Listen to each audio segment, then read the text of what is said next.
I'm gonna be doing something a bit different for the collectibles.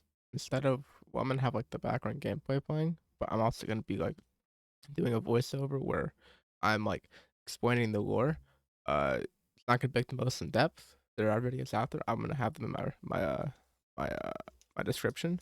I'd recommend go checking out Random Side Quest though. He's a great Horizon Zero Dawn if you want to know the story, like there's a whole bunch of videos covering a whole bunch of different like the lore and everything.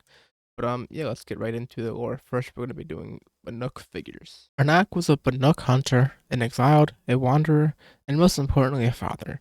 The story of Arnak is a tragic one. Figures found around Meridian are made to tell his story to his son, even though his son would most likely never find the figures. Arnak was exiled from Banuk, the homeland of the Banuk, for the murder of his chief.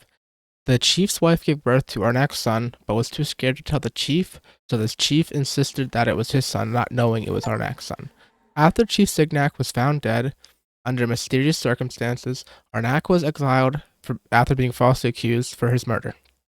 After Arnak was exiled, he wandered around many different lands, transforming them to honor his son, whom he had never stopped loving. On top of the waterfalls of Meridian, Arnak tells the truth of what had happened the night of Signac's death.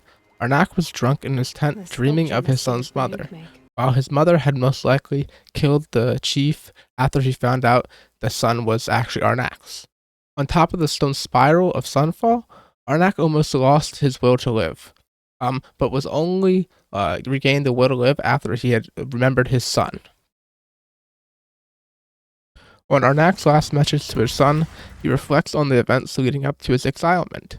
There is nothing more known about Arnak's life after his figures, but in his homeland, Banuk, he was found not guilty and was instead known as a legend of the wandering hero.